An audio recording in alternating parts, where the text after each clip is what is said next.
नमस्कार। मैं आज ऐसे विषय पे अपनी बात रखने वाला हूँ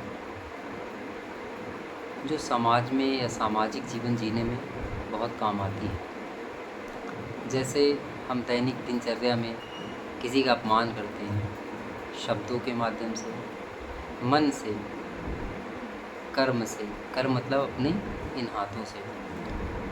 तो मित्रों, रामचरितमानस के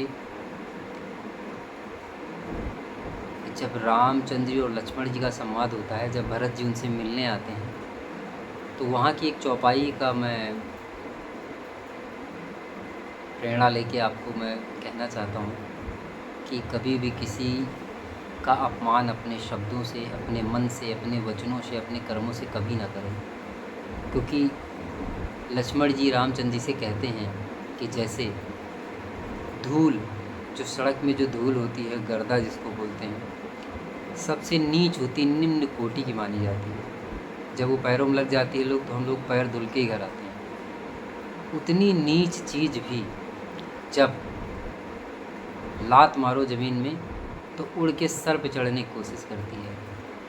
तो आप समझ सकते हैं कि संसार में जीवित पुरुष या जीवित जीव का जब आप अपमान करेंगे, उनका मान मर्दन करेंगे, तो आपके साथ वो कैसा व्यवहार करेंगे। तो ये बदला लेने की प्रवृत्ति, ये माया का एक पक्ष है। यदि आप ऐसा करते हैं तो आपको उसका भरपूर कंसिडरेशन मिलेगा ही मिलेगा।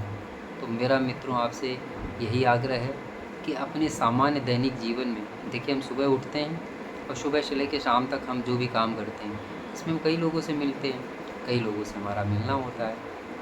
हम सबसे ऐसे मिले जैसे हम अपने परिवार के आदमियों से मिल रहे हैं, जैसे हम अपने भाई बहन, अपने माता पिता, अपने पुत्रों से मिलते हैं, ऐसे मिलिए तो किसी का अपमान नहीं होगा। जब हम दूसरे भाव से मिलते हैं तभी ऐसी बात होती है, और फिर ऐसे ही दुश्मनी बढ़ती है, ऐसे ही व्यक्तियों में तनाव के कारण बनते हैं। जब आप अच्छे से बात करेंगे, अच्छे से प्रेम करेंगे, तो कहीं कोई बुराई नहीं रह जाएगी।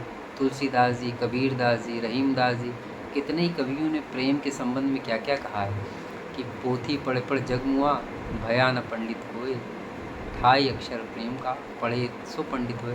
तो ढाई अक्षर प्रेम का मतलब होता है संसार में सबसे प्रेम करना, अपने हृदय में किसी के लिए कोई गलत भावना रखना। ठीक मित्रों, मैं अपनी बात समाप्त करता हूँ। यदि मेरी बात ख़राब लगे तो कमेंट में आप मुझे बता दीजिएगा, अच्छी लगे तो प्रेरित करिएगा, मैं अपनी और बातें साझा करूँगा। सीताराम।